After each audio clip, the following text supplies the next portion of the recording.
सकाळपासूनच चिपळूणमध्ये पावसाचा जोर वाढला आणि यामुळे वाशिष्ठी नदी पाणीपात्राची पातळी आहे ही आपण पाहू शकतोय। अशा पद्धतीने वाढत गेली ही आपण परशुराम घाटावरून अतिशय टॉपच्या अँगलवरून हे दृश्य पाहू शकतोय की अशा पद्धतीने नदीचं पात्र जे आहे हे मोठ्या प्रमाणात ओसांडून वाहत आहे। आजूबाजूला असणारा जो परिसर आहे हा सगळा पाण्याखाली गेलेला आहे।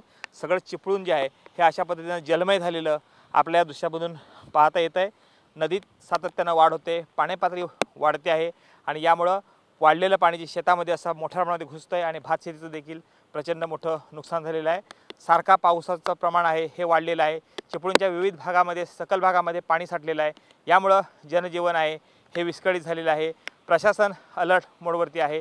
एनडीआरएफची टीम देखील चिपळूणमध्ये यावर्षीपासून कायम कार्यरत राहिलेली आपल्याला पाहायला मिळते आहेत। पावसाळ्याच्या दिवसामध्ये ही एनडीआरएफची टीम इथं सतर्क राहिलेली पाहायला मिळते। प्रशासनाने कामाच्या व्यतिरिक्त नागरिकांनी बाहेर पडू नये, शक्यतो बाहेर फिरणं टाळावं अशा स्वरूपाचं आव्हान इथं नागरिकांना केलेलं आहे। मात्र सखल भागामध्ये पाणी वाढतं आहे।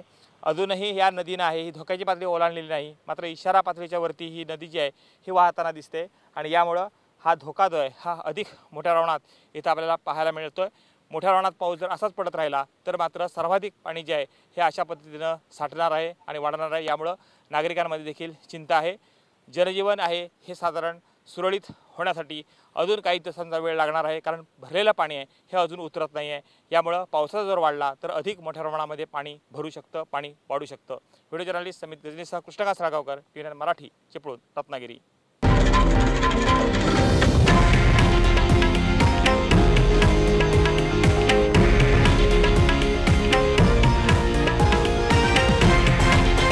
हे आहे देशातील नंबर 1 न्यूज नेटवर्क आणि आपण पाहत आहात TV9 मराठी, एकमेव।